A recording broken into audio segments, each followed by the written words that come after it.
The enigma of the Dropa Discs.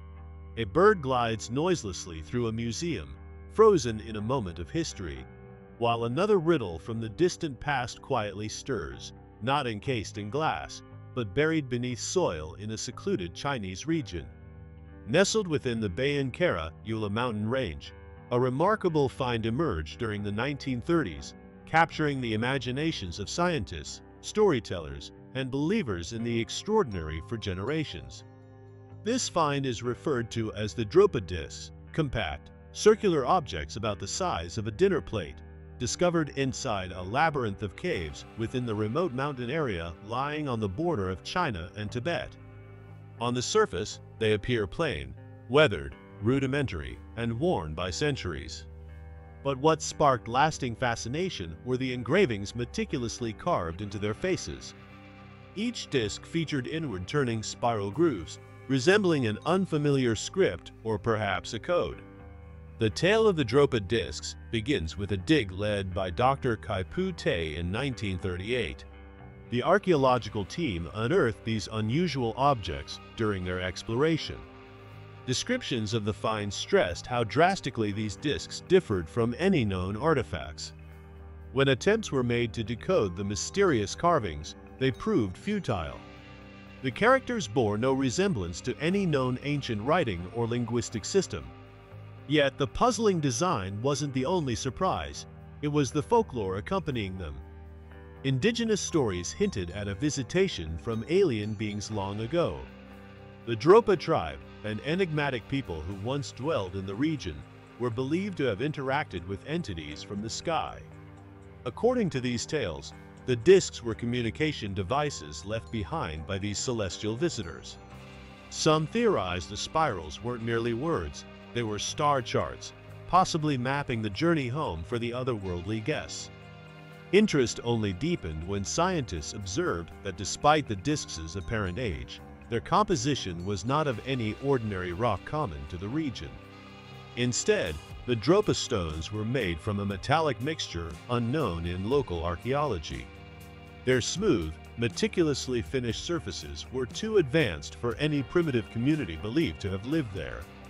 Could these artifacts have truly originated from Earth's ancient cultures, or did they hail from beyond? Some interpretations suggest the etchings may represent proto-language, a yet undeciphered mode of expression from a forgotten epoch. Others stretch further, proposing that the spirals might reflect a primitive form of binary code, resembling the data sequences found in today's digital machines, an eerie echo of technology far ahead of its time. If so, the discs might have served as instruments or archives from a civilization vastly more advanced, possibly even non-terrestrial. Academic circles, however, approach the topic with heavy skepticism. Mainstream experts largely dismiss the alien theory, proposing instead that the discs may have come from an unrecorded but wholly human civilization. Some critics even go as far as to claim that the Dropa discs are fabrications, either clever hoaxes or misunderstood artifacts entwined with myth and misreported tales. Despite the doubts, the mystery remains unresolved. No clear explanation has surfaced. Where did these items originate? Who crafted them? And what purpose did they serve? Were they remnants of a civilization lost to time, or is their origin even more bizarre? The Dropa discs now lie in obscure private collections, their secrets locked away, awaiting the day someone might finally crack their hidden message. But what if these discs aren't just remnants of antiquity, but a vital clue to something more immense? Perhaps a signpost to a grand puzzle, left behind either by forgotten humans or visitors from distant stars. In the stillness of the highlands, where the wind murmurs through the trees, the answer might still slumber. And as the Dropa mystery lingers like an echo from the void, another startling relic surfaces, not buried under layers of dirt, but encased within stone itself. The London hammer, a tool lost in time. In the heat of a summer day in 1934, near the quiet town of London, Texas, an ordinary couple stumbled upon something truly extraordinary. While gathering stones along a small stream bed close to their residence, they spotted a peculiar object lodged in a chunk of hardened limestone. At first glance, they assumed it was an oddly shaped rock. But a second look revealed something far stranger, a wooden hammer, remarkably preserved, embedded within the ancient stone. This hammer was far from ordinary. Its wooden shaft had partially decomposed over the ages, yet its iron head was still sharp, with no apparent corrosion. What truly astonished local geologists and historians wasn't just the state of the hammer, but the rock it was trapped inside. The limestone belonged to the Cambrian layer, estimated to be more than 500 million years old. That date presented a huge problem. Human-made metal tools simply weren't supposed to exist at such an early point in Earth's history, hundreds of millions of years before any recognized civilization, or even the first humans, had emerged. This paradox threw a wrench into the conventional timeline of human history. One explanation offered by scholars is that the hammer could be a more modern object that somehow worked its way into ancient rock formations through cracks or natural shifts over time. This theory, known as the intrusive artifact hypothesis, suggests it was accidentally embedded into the older strata by erosion or geological upheaval. Still, that theory leaves important questions unanswered. For instance, why was the iron head so well preserved despite being inside such ancient rock? How could its wooden handle display signs of craftsmanship far more aligned with historic woodworking than with life in the Cambrian era? The material of the handle resembles wood used in traditional tools, not fossilized plants from prehistoric times. Could this hammer be evidence of an ancient, long-lost civilization? Perhaps one that existed long before any known society, its legacy wiped out by some global event? Other, more unconventional interpretations suggest the possibility of non-human creators. Some theorists speculate the hammer might have been left behind by extraterrestrial visitors, or that it belonged to a civilization so advanced that all trace of it was erased from memory. Could this be a clue to an alternative historical timeline, one where intelligent life existed long before the dinosaurs?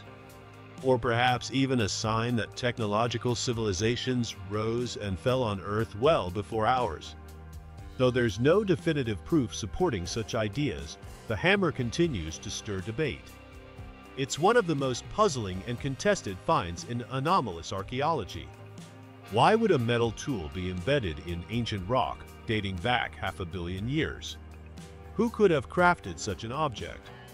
And why, after all this time, does it still not fit into our accepted view of history? Today, the so-called London hammer rests quietly in a regional museum, a modest artifact that raises monumental questions. Its unassuming design endures as silent testimony, just one of many strange relics scattered across time. Each of them challenges our understanding and hints at the possibility that there's much more hidden beneath the surface of our world, waiting for someone brave enough to uncover it. The enigmatic source bowl and the codex, statues stand still, cloaked in the stillness of time, and among them, another ancient relic calls out from the distant shadows of human history. It may appear humble, but this artifact has ignited debates that reach far beyond archaeology, touching the roots of civilization itself. In the elevated terrain of Bolivia, not far from Lake Titicaca, an intriguing bowl was unearthed during the 1950s. This relic, later named the Fuente Magna Bowl, is a ceramic vessel measuring roughly 30 centimeters across. While its craftsmanship is modest, its true intrigue lies in the writing engraved along its surface. To the astonishment of scholars, these markings are unmistakably Sumerian, specifically cuneiform, one of the planet's earliest documented scripts, first devised by the Sumerians in Mesopotamia around 3000 BCE. The startling twist? This bowl was found in South America, thousands of miles from ancient Sumer. Everything about the bowl, the estimated age, stylistic elements, and inscribed script, suggests it may have come from a location more than 5,000 miles from its discovery site. How then did a script born in ancient Mesopotamia find its way to the Andes Mountains? Academic consensus approaches this idea with caution. The bowl is generally attributed to the Tiwanaku civilization, which flourished in the Andean highlands around 1000 BCE, centuries after cuneiform was already in use. One proposed explanation is that the bowl may have traveled across continents as part of trade, serving as a ceremonial object exchanged between long-distance cultures. This theory implies that the Tiwanaku may have had some form of indirect or symbolic contact with the Sumerians or their cultural successors, even though no solid evidence of such interaction has emerged. Yet the mystery thickens. Early examinations of the Fuente Magna bowl revealed not only familiar Sumerian characters but also Proto-Sumerian symbols, early iterations of the script that precede classical Sumerian civilization. This discovery opens the door to an even older, more perplexing theory, a possible link between the ancient Americas and early Old World civilizations that predates known history. This bold idea challenges widely accepted narratives about our past. Some suggest that the Fuente Magna bowl is a vestige from a long-lost advanced culture, one capable of transoceanic journeys, bridging the gap between distant peoples across the seas long before recorded voyages were possible. Whatever the theory, this relic forces us to reconsider how knowledge and culture may have moved in the ancient world. Was our past as isolated as it appears, or were ancient civilizations more globally connected than previously imagined? Today, the Fuente Magna bowl resides quietly within a museum, still guarding its secrets. Much of its script remains untranslated. As we gaze upon it, we're left to ask, was it merely a trade piece? A token of distant cultural contact? Or could it be something far more profound? A glimpse into a deeply interconnected human story that rewrites everything we thought we knew. What deeper truths lie beneath the glaze of this ceramic vessel, waiting for the right eyes to read them? Just as we ponder the silent message of the Fuente Magna bowl, another riddle emerges, one not molded in clay, but inscribed on parchment, written in a language no one has yet understood. Discovered in the early 1900s within a private collection, the enigmatic Voynich manuscript surfaced like a ghost from history. Since then, it has bewildered experts across disciplines, historians, linguists, and codebreakers alike, earning a reputation as one of the most baffling unsolved mysteries in the world of ancient texts. This peculiar book, about 240 pages in length and bound by hand, is a wonder to behold. Inside are vivid depictions of unknown plants, astronomical charts, and strange human-like figures. Its pages are densely filled with a unique script, glyphs arranged into a language no scholar has been able to translate. Despite extensive study, the writing remains an unsolvable enigma. No one knows who authored it, when it was written, or for what purpose. Named after Wilfrid Voynich, the antiquarian who acquired it in 1912, the manuscript's origins date back to the 15th century, or perhaps even earlier. Radiocarbon testing places the vellum's creation between 1404 and 1438 CE. But as for who penned it, theories range from reclusive scholars to secretive alchemists. Even more puzzling than the script are the images contained within. The botanical illustrations depict flora that cannot be found in nature, plants that blend traits from multiple species or possess fantastical, alien features. The astrological pages depict celestial bodies in baffling arrangements, unaligned with any recognized star charts or systems. And the human figures? Often they are shown bathing in unknown devices or interacting with bizarre contraptions and symbols. It is this mixture of alien text, otherworldly illustrations, and cryptic symbolism that has driven speculation into overdrive. Some believe the manuscript is a relic from a forgotten society with knowledge far beyond its time. Others argue it may be a very clever hoax, designed to confuse, deceive, or amuse. For decades, cryptologists and computational linguists have tried to crack its secrets.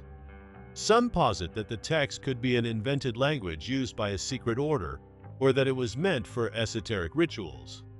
Others go as far as to suggest the manuscript is of extraterrestrial origin, written in a language not of this earth, intended as a message to humanity. Despite tireless analysis, no one has managed to decode even a single sentence. The symbols don't match any known alphabet, and efforts to link it with other documents have gone nowhere. Even cutting-edge artificial intelligence has been unable to uncover consistent patterns that lead to a breakthrough. So, what is this mysterious codex? A sacred tome filled with ancient wisdom? A coded manual? A practical joke preserved for centuries? As it rests today in the archives of Yale University's library, its pages whisper to those curious enough to try to understand them. Perhaps the real question is not what the manuscript says, but why it was created. What was its intended purpose?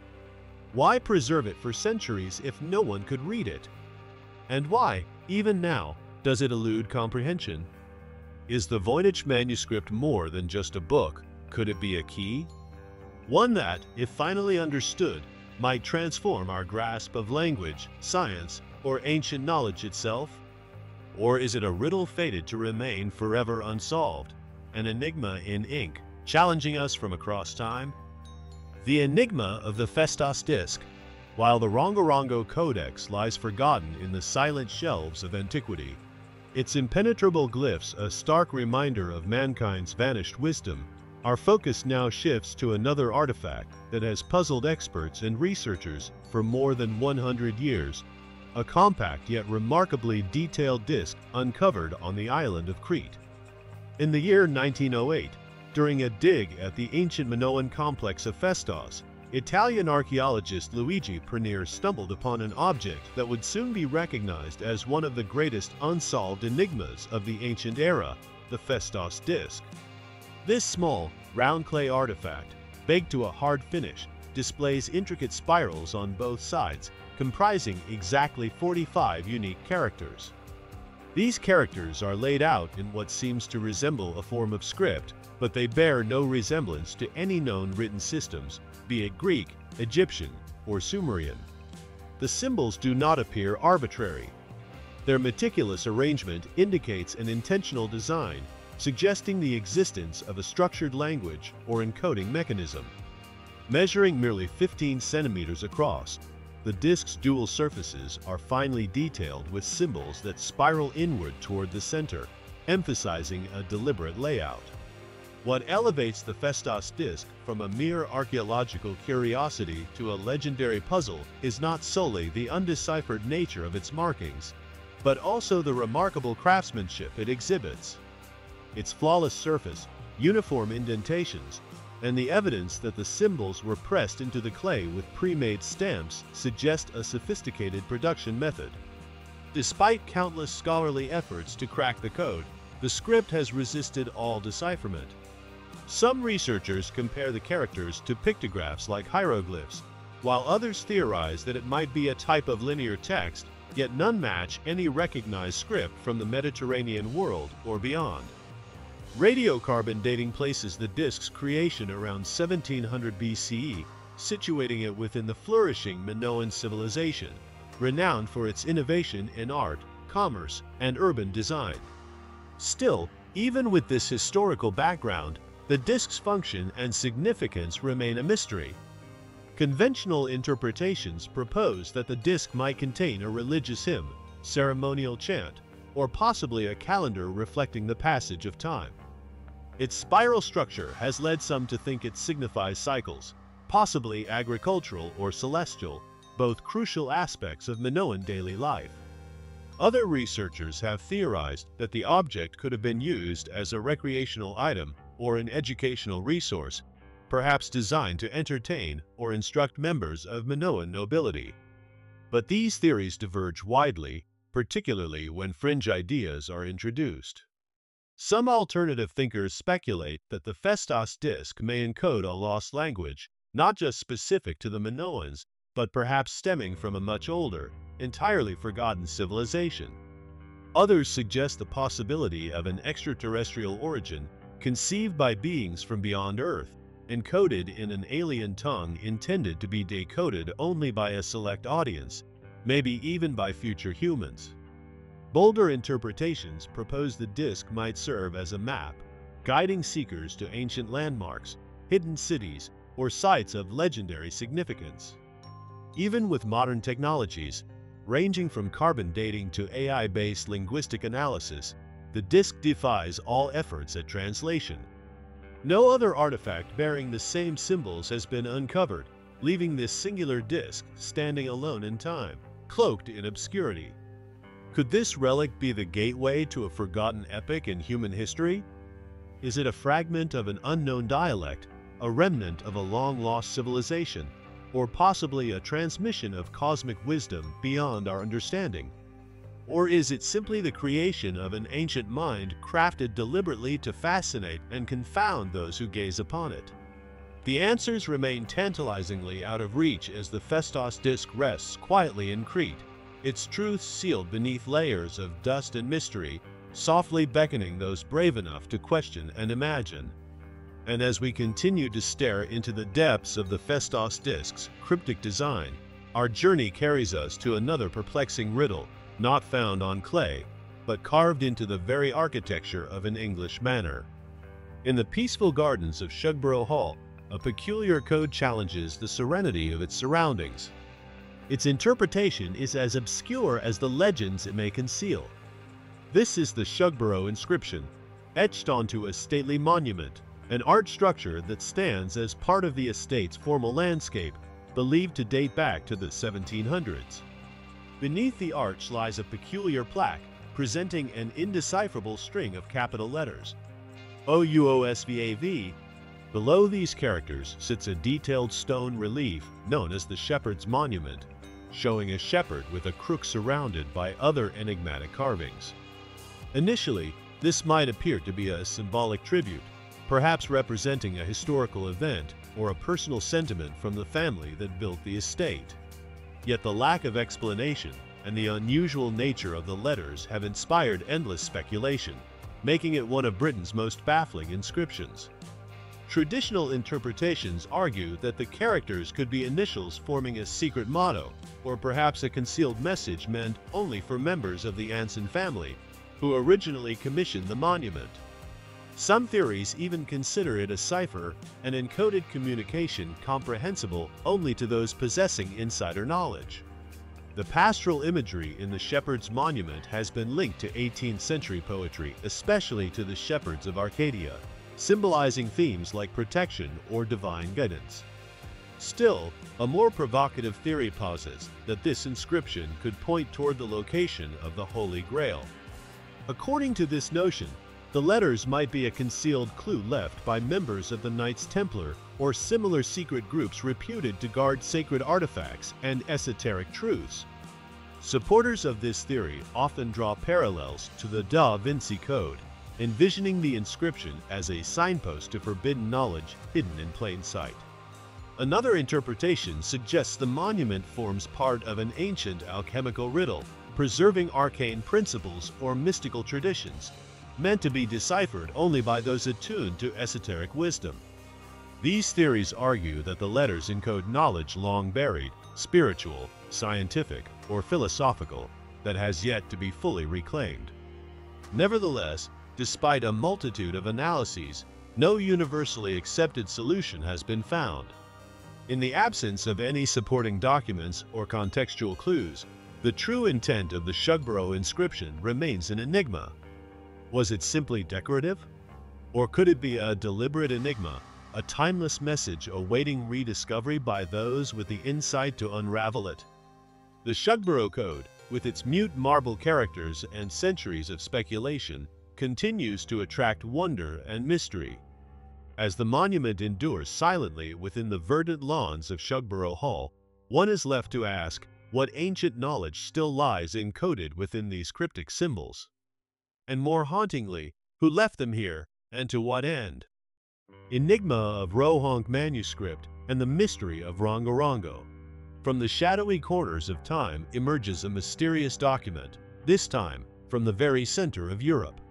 In the 1800s, amid the serene landscapes of Hungary, an extraordinarily puzzling artifact surfaced: the Rohonc Manuscript. This small, leather-bound volume, rich with detailed artwork and a script unknown to any known language, was unearthed in 1838 by a Hungarian historian named Karoly Jankovics. Despite the complete uncertainty surrounding its provenance, the Rohonc Codex has persisted through the ages as one of the greatest textual enigmas on Earth. In contrast to the Voynich manuscript, which is renowned primarily for its undeciphered writing, the Rohonc Codex captivates not just with its script, but equally with its strange and varied illustrations. This writing system, completely alien to both ancient and modern alphabets, has never been identified anywhere else in historical records. When first opened, the artwork in the Codex immediately astonishes with its breadth and complexity. The manuscript's pages contain detailed drawings of creatures, people, and symbolic vignettes. Some of these images reflect styles reminiscent of medieval European art, while others suggest influences from faraway, unfamiliar lands. There are scenes of rituals, armed conflict, and myth-like figures that provoke more confusion than clarity. The illustrations alone would be enough to render the manuscript a fascinating curiosity.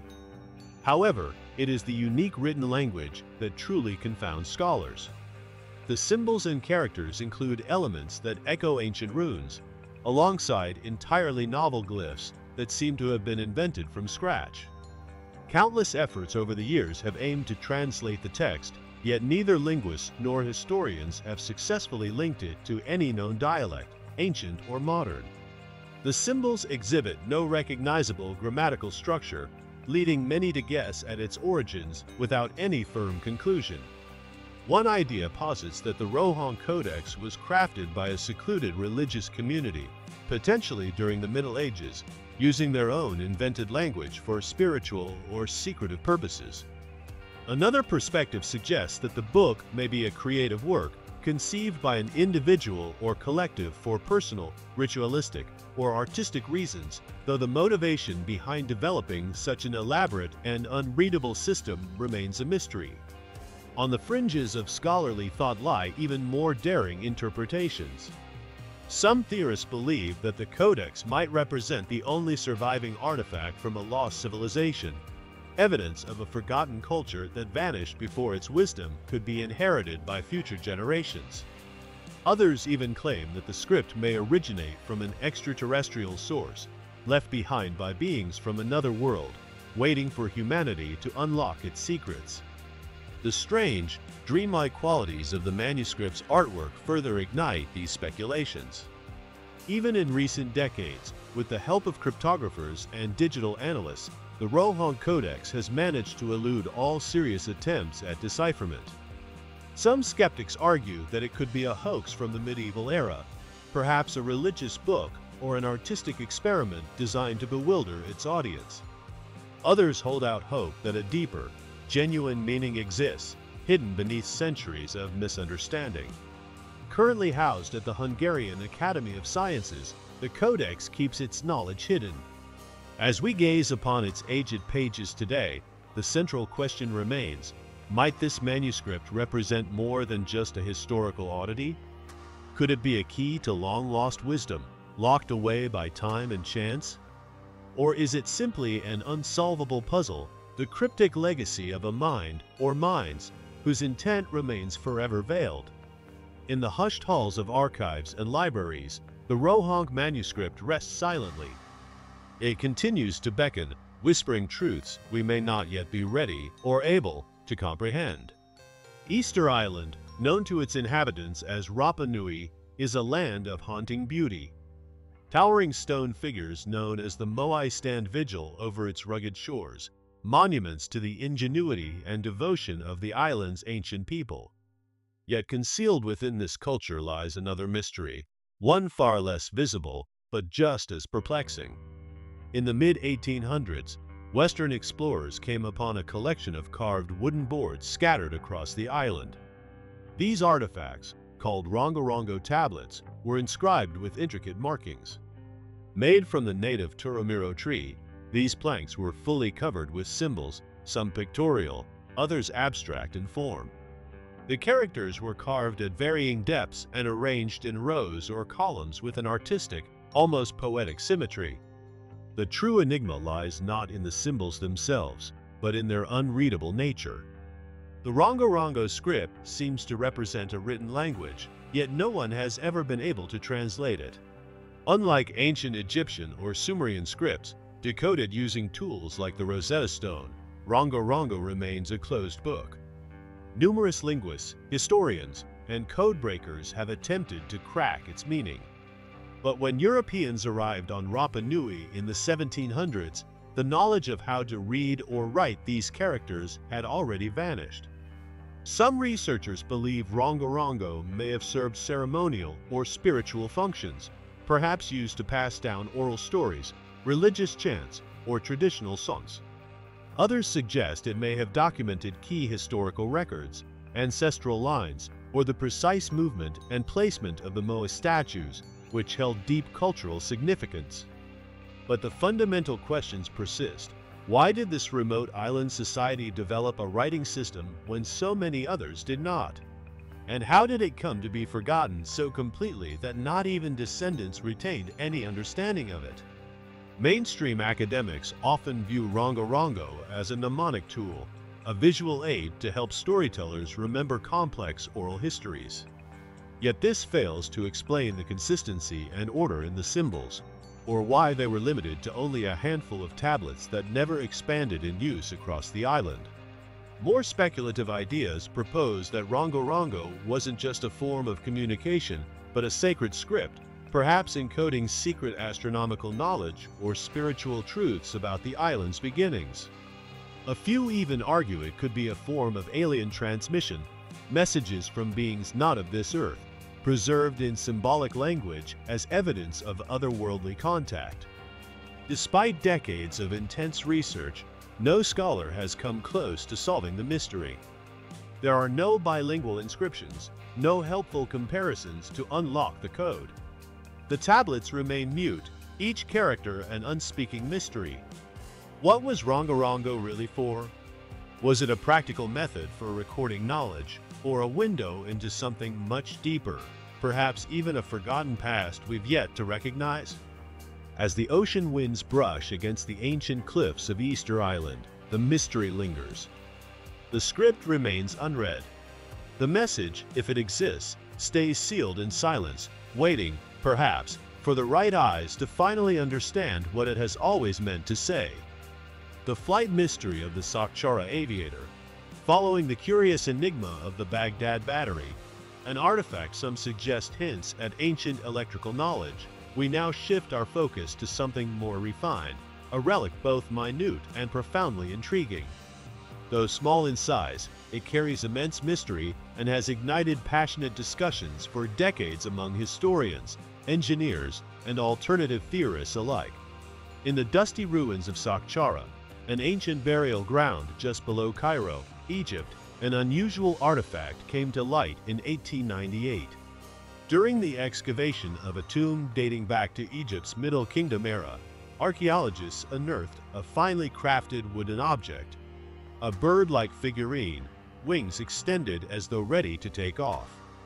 Crafted from lightweight wood and faintly gilded with traces of gold leaf, this piece was initially dismissed as either a decorative trinket or perhaps a symbolic model.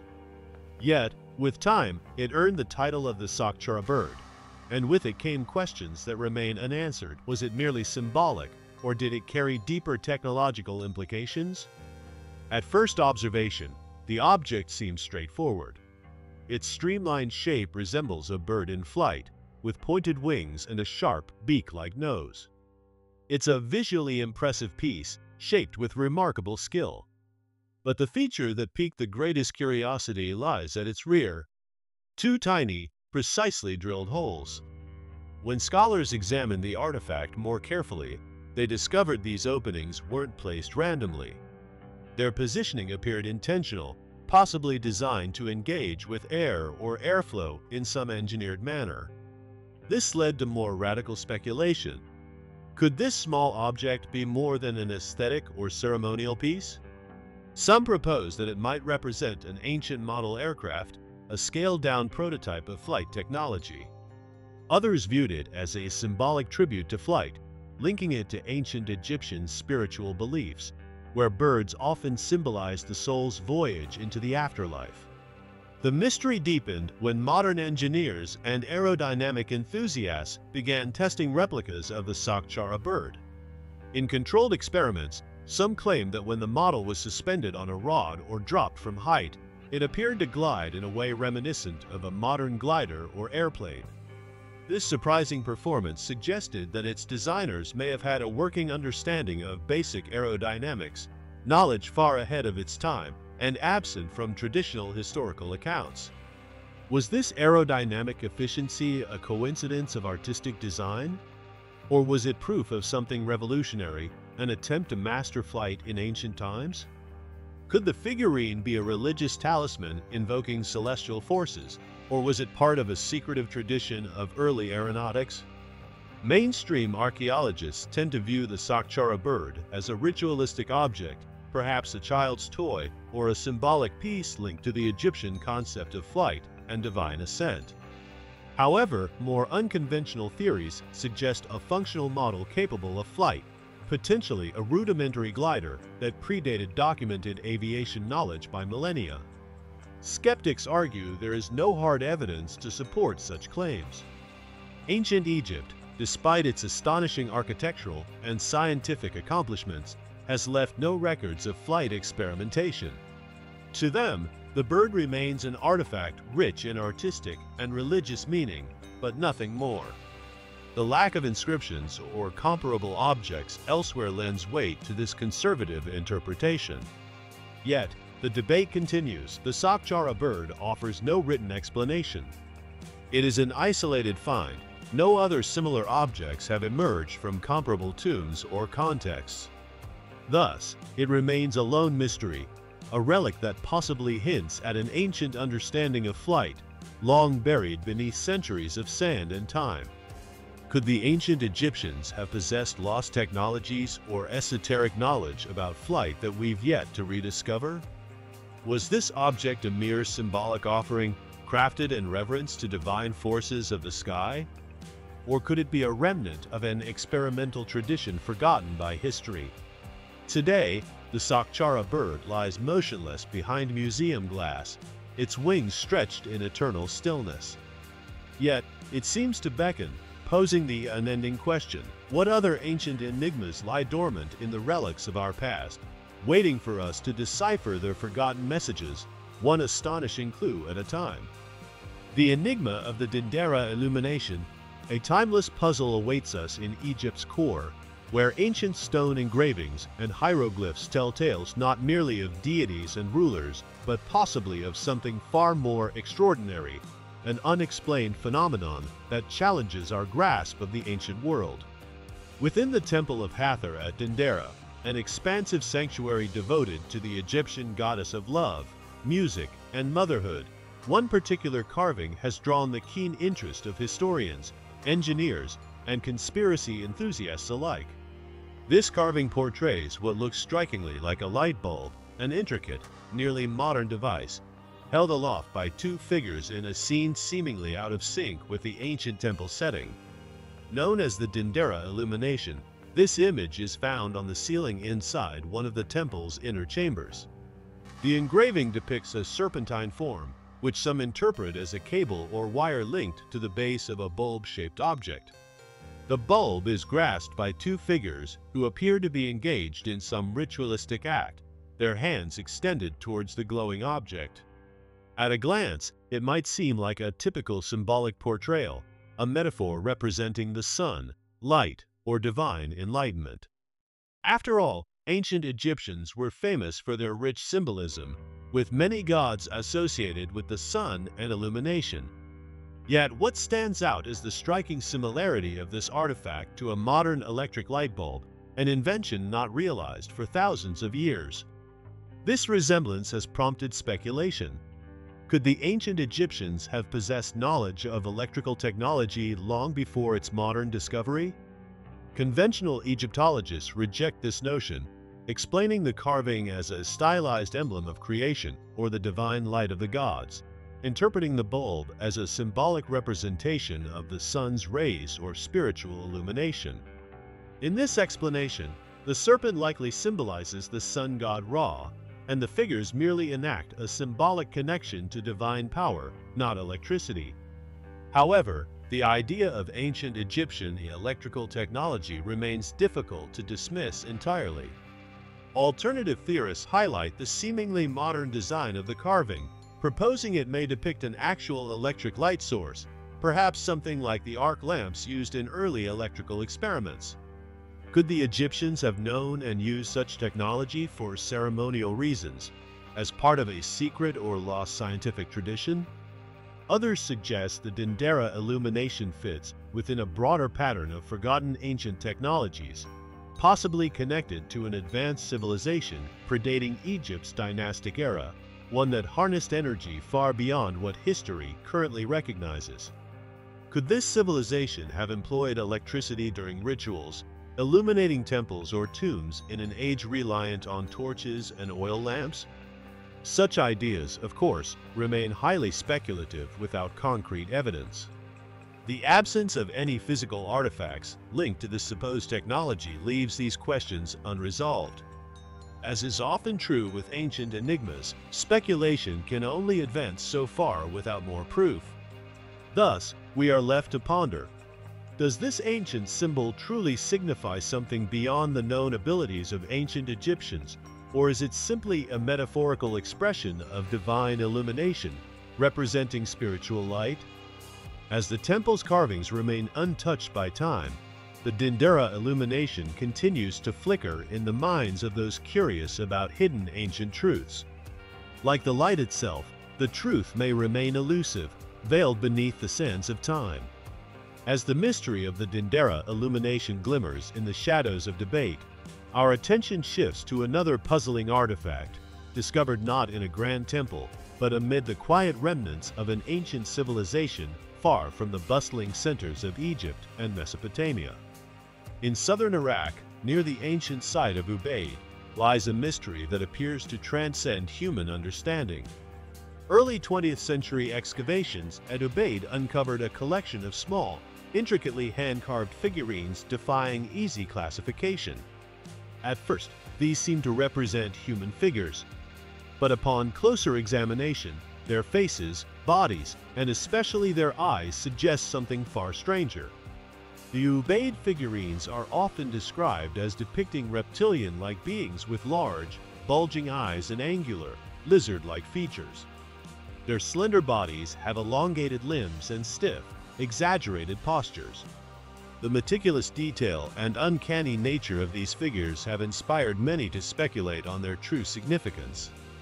Dating back to the Ubaid period, roughly 5000 to 4000 BCE, long before the rise of the Sumerians and great Mesopotamian civilizations, this culture remains somewhat mysterious with scant historical records.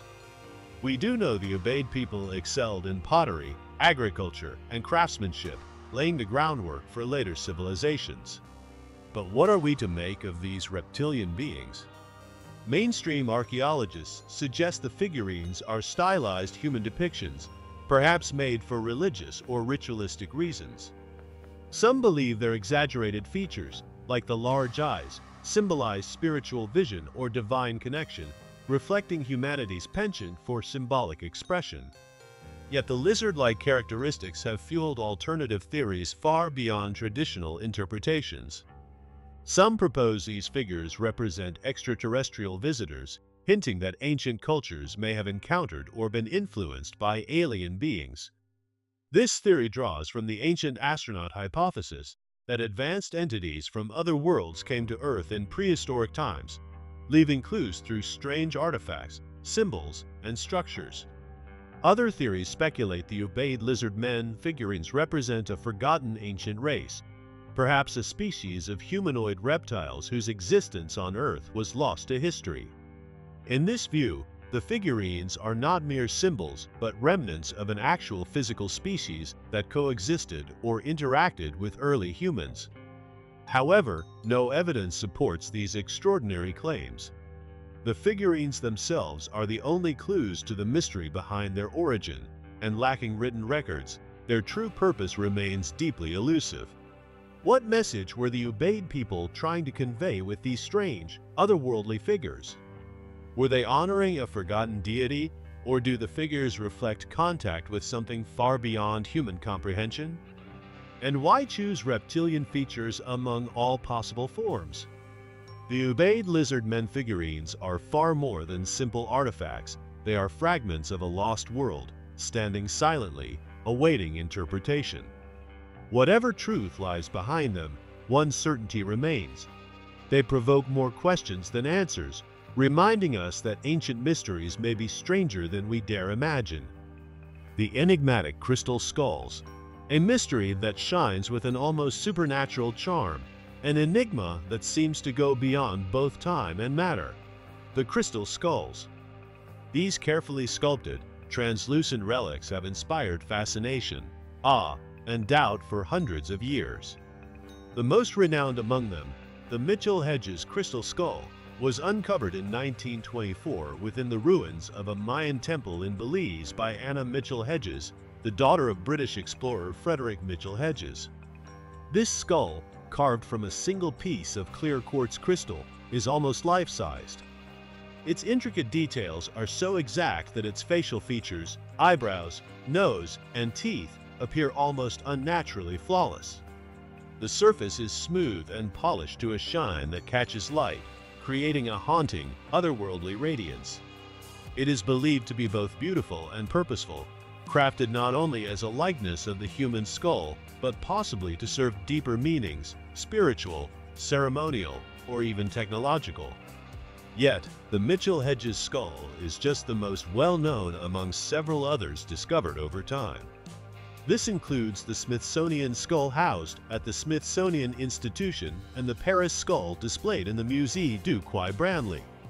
Each skull is unique, but all share one defining characteristic. They are sculpted from solid crystal with a level of craftsmanship so advanced that replicating it with contemporary methods would be nearly impossible. Despite their clarity and exquisite form, the question remains, how were these skulls crafted? The mainstream view holds that these skulls are ancient artifacts made by civilizations, such as the Mayans or Aztecs, using primitive tools. Researchers theorize that the Mayans might have been able to sculpt stone through simple abrasive techniques and diamond-tipped instruments, though such methods remain speculative. However, the extraordinary level of detail invites skepticism. Modern scientific studies suggest that the skulls may be far older than any known Mesoamerican culture, possibly predating these civilizations altogether. This has fueled more mystical interpretations. Some theorists argue that the skulls were fashioned by a lost civilization equipped with advanced technology and knowledge far surpassing what we assume was available at that time. Others believe the skulls might be artifacts of alien origin, left as gifts or tools intended to aid humanity's development. The concept of ancient advanced cultures possessing crystal and energy wisdom is a recurring motif in speculative writings. Some hold that these skulls harbor hidden powers capable of interacting with human consciousness in ways modern science cannot yet explain. Even more captivating are reports claiming the skulls possess enigmatic properties. Some witnesses say that when they approach the skulls, they experience vivid visions or sense a strange energy, as if the skulls communicate directly with them. There are tales of these skulls being used in rituals to harness energy or unlock secret knowledge, a notion that aligns with ancient beliefs about the mystical qualities of crystals and stones. Could these skulls be imbued with ancient insight or some kind of forgotten technology aimed at unlocking the mind's full potential? Although modern science has examined and tested the skulls extensively, no conclusive evidence reveals their true origin or function. Skeptics argue that the skulls were crafted in the 19th or early 20th century, possibly by talented artisans wielding contemporary tools. Still, the mystery surrounding their beginnings remains unresolved, leaving their purpose open to speculation. Were these crystal skulls merely artistic masterpieces, or do they symbolize something far more profound, perhaps lost ancient technology or a key to forgotten wisdom? Do they hold the capacity to unlock powers beyond our comprehension, or are they remnants of an advanced civilization whose knowledge we are only beginning to glimpse? As light dances across their gleaming surfaces, the crystal skulls continue to guard their secrets, patiently awaiting the day they might reveal the truths still hidden within their ancient and enigmatic depths. And as they shimmer quietly in the shadows, the enigmatic burial of Emperor Qin Shi Huang. Along the coastline of Easter Island, another concealed enigma lies buried beneath the soil. This time, our journey takes us to central China, where the final resting place of a legendary ancient ruler has remained cloaked in mystery for centuries. Near Lingtong, close to the historic city of Xi'an, stands the tomb of Qin Shi Huang, China's first emperor, who unified the fragmented warring states in 221 BCE. Constructed around 210 BCE, this burial site is renowned not just for its enormous scale, but for the profound secrets enveloping it. Concealed beneath a colossal earthen mound, the tomb itself has largely escaped modern archaeological excavation. Its exact contents remain veiled beneath layers of soil, history, and perhaps something far more enigmatic. Sprawling across more than 56 square kilometers, Qin Shi Huang's tomb is believed to be a detailed miniature representation of his empire, complete with landscapes of rivers and mountains, and even a replica of his imperial palace. What makes this site truly extraordinary is not merely its vastness or the sophisticated defensive traps designed to deter grave robbers, but the astonishing discovery of the terracotta warriors. Thousands of life-size statues depicting soldiers, horses, and chariots were individually crafted to protect the emperor in the afterlife. These figures are arranged in precise battle formations, each face bearing a unique expression. Yet, despite the grandeur of this terracotta army and the intricate tomb structure, the tomb itself remains mostly unexplored.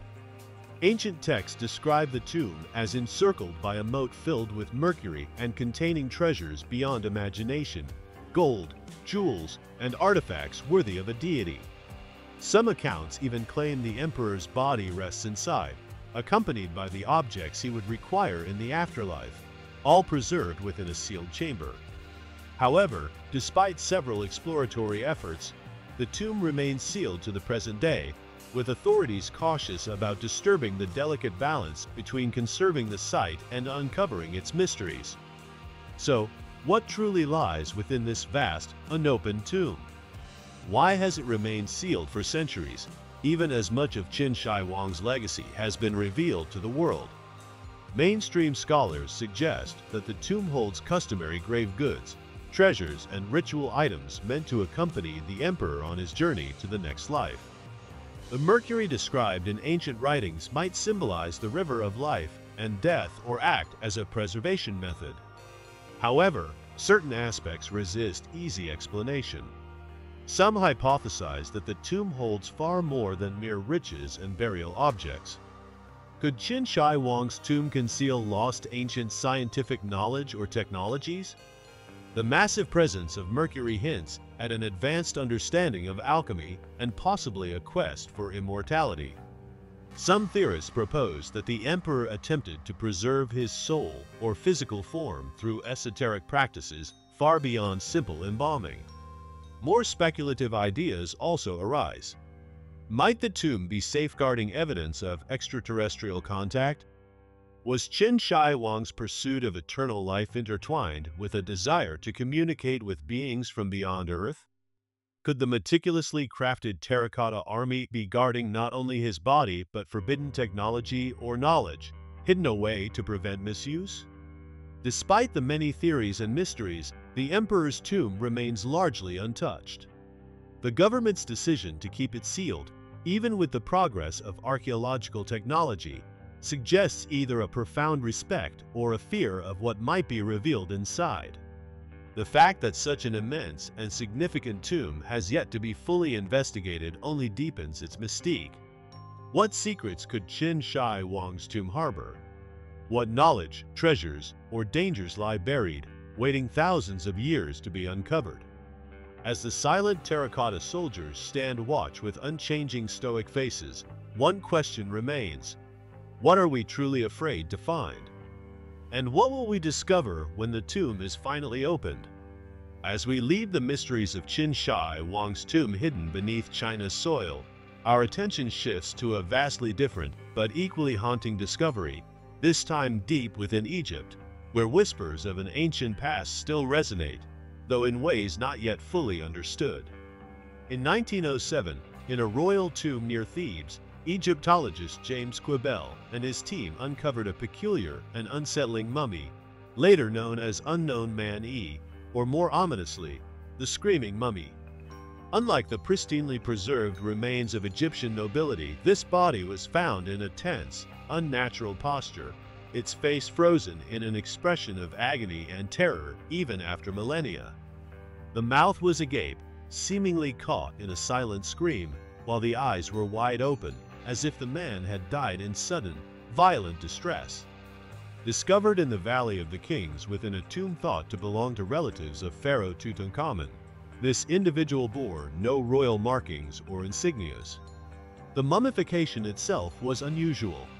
The body was hastily wrapped and embalmed, far from the careful preservation typical for pharaohs or high-ranking officials. Moreover, the limbs were extended rigidly instead of bent, suggesting a desperate, final attempt to escape. Mainstream archaeologists theorize that this individual may have been buried in haste, possibly a victim of violent death, with signs of significant physical and perhaps psychological trauma. Some speculate he was a criminal executed during a political upheaval or someone who incurred the wrath of the royal family. However, this does not fully explain the haunting fear and pain etched into his face or the strange burial conditions. Others suggest the mummy might have died as part of a ritual, perhaps connected to the turbulent era following Pharaoh Akhenaten's reign, known for controversial religious reforms. Could Unknown Man-E's death have been a sacrificial act, symbolizing the chaos after Akhenaten's fall? More speculative theories delve into the supernatural.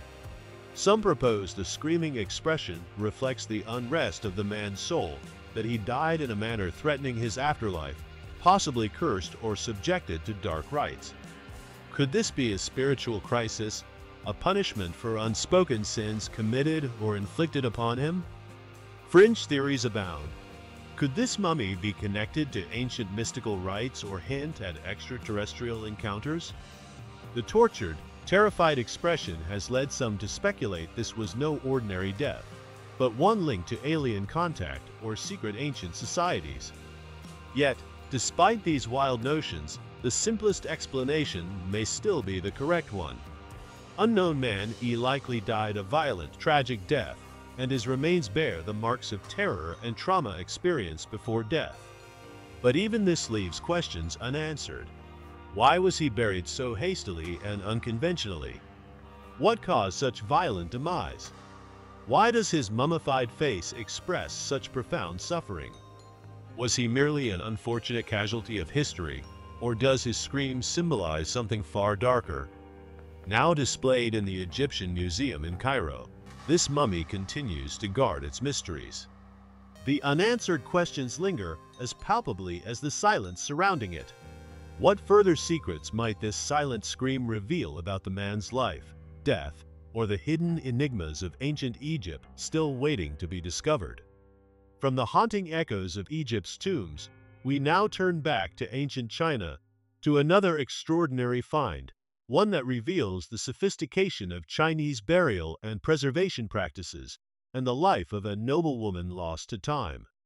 In 1971, in the remote Hubei province, archaeologists unearthed a tomb that would become one of the 20th century's most remarkable discoveries, the burial site of Lady Di. Inside lay a treasure trove not only of ancient preservation techniques, but a glimpse into the life and death of a noblewoman whose identity had long been forgotten. Lady Di, also known as Qin Zhui, was the wife of a marquis during the Western Han Dynasty around the 2nd century BCE. Her tomb, located at the Mawandui site, was an opulent and sacred resting place crafted both to honor her life and to provide for her journey in the afterlife. Upon entering the tomb, archaeologists were astounded to find Lady Day's body astonishingly well preserved. Her skin remained supple, her hair dark, and her facial features strikingly lifelike despite over 2,000 years having passed. The tomb itself was an architectural marvel of ancient China, packed with artifacts such as painted silk scrolls, pottery, and bronze objects, all offering insight into the culture and customs of the era. Yet it was the mummy herself that captivated the world.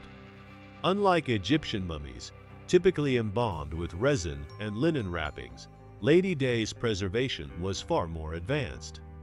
Her body had been coated with layers of lacquer, and the tomb was sealed airtight, maintaining moisture levels and preventing decomposition. The embalming process was so sophisticated that her internal organs, heart, liver, intestines, were carefully removed and preserved separately, akin to Egyptian methods, but using unique materials and techniques. This suggested a profound understanding of anatomy and chemistry, remarkably advanced for its time. Still, the mystery remained. How was such preservation achieved? Experts generally credit the meticulous burial rituals and advanced knowledge of the Han Dynasty. The Chinese had a long-standing fascination with immortality and spiritual practices connected to death, and Lady Day's tomb was designed to ensure her soul's peaceful rest for eternity. The tomb's sealed chambers and careful preservation reveal a culture that deeply revered both the afterlife and the physical remains of the deceased. However, the exact mummification methods remain partially mysterious. The lacquer technique used on Lady Day's body implies a scientific understanding of preservation that remains only partially decoded. Was this an isolated incident of extraordinary expertise, or evidence of a wider, now forgotten tradition of Chinese mummification? As researchers continue to study the tomb, they have uncovered intriguing elements suggesting the story is far from complete. Silk scrolls found alongside Lady Di contain astrological charts and medical texts, hinting that her burial involved preparing her not only physically but spiritually for the journey beyond. The scrolls depict rituals and spiritual practices linking Lady Day's life and death to beliefs in immortality and cosmic cycles. These documents reveal ancient ideas about energy flow and balance, possibly connected to Qi or Taoist pursuits of longevity. Even more remarkable are reports on her physical condition after millennia. Lady Day's clothing, silk garments, remain vibrant in color, almost as if recently worn. The extraordinary preservation of her skin and organs has led some to speculate that the techniques employed may have involved alchemy or secret knowledge. Could her preservation have combined natural elements like lacquer with esoteric rituals? Was this cultural practice based purely on empirical science, or did it involve deeper, hidden wisdom, perhaps knowledge passed down by secret societies devoted to life after death? Some even wonder whether Lady Day's preservation involved forces beyond the natural world. Could the Han Dynasty's mummification methods have been part of a forgotten tradition tapping into spiritual or supernatural realms? Lady Day's tomb continues to inspire awe and raise questions. What ancient understanding of life, death, and immortality might be concealed within her burial? What secrets lie dormant in the silk scrolls and the preserved flesh, waiting to be revealed? From the preserved noblewoman of China to the haunted scream of Egypt, and finally to the unopened tomb of a great emperor, these mysteries of ancient burial sites remind us that death is not merely an end, but a profound beginning shrouded in questions. Each site challenges our understanding of ancient cultures and their relationship with life, death, and what lies beyond. What truths still lie buried, waiting for the brave and curious to uncover?